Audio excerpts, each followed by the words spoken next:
ఏంటమ్మా వంటలు మొత్తం మంచి వాసన వస్తున్నది. ఏం కూర చేసావేంటి? ఈ రోజు వంకాయ కొత్తిమీర కారం వండాను రా. మరి దాంతో పాటు వంటలేంటి? ఈ రోజా చూడు ఏం చేశానని.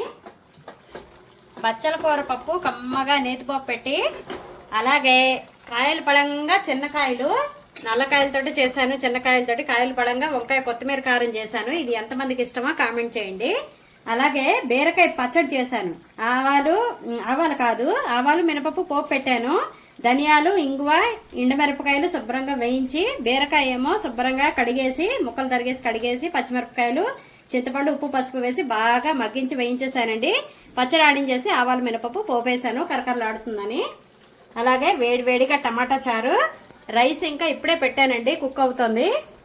చల్లని మేగడ పెరుగు, బీరపట్టు, పెసరపప్పు నానబెట్టి పొడిపప్పు ఎంతమందికి తెలుసో నాకు కామెంట్ చేయండి. మన సబ్స్క్రైబర్లు ఒకరు అడిగారు, బీరకాయ పచ్చిదే ఆడించేసేయాలా, బీరపట్టు పచ్చిదే ఆడించాలా, మిక్సీ ఆడించాలా నన్ను అడిగారు. బీరపట్టు పచ్చిదే ఆడించాలండి. లేత బీరకాయ పొట్టు తీసేసి చక్కగా ముక్కలు కట్ చేసుకొని కడిగేసుకొని శుభ్రంగాను ఒక 10 నిమిషాలుగా కొంచెం ఆరబెట్టేసి జాలీలోని ఆరబెట్టిన తర్వాత కాస్త మిక్సీ పట్టేస్తే పొడి పొడిలాడుతూ వచ్చేస్తుంది.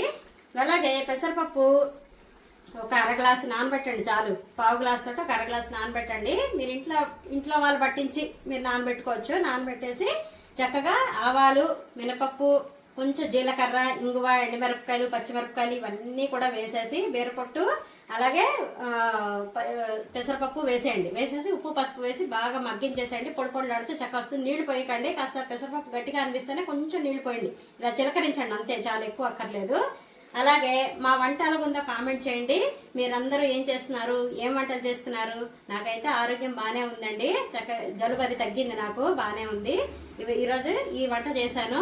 మీరందరూ ఏం చేస్తున్నారో కామెంట్ చేయండి. లంచ్ చేసేసారా?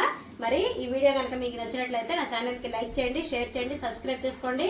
లాంగ్ వీడియోస్ ఫాలో అవ్వండి, అలాగే షార్ట్ వీడియోస్ కూడా ఫాలో అవ్వండి. మీరు అడిగిన రెసిపీస్ అన్నీ కూడా పెడతాను. నేను ఆల్రెడీ చాలా రెసిపీస్ పెట్టాను. లాంగ్ వీడియోస్ చూడండి, లింక్కి సబ్స్క్రైబ్ చేసుకోండి.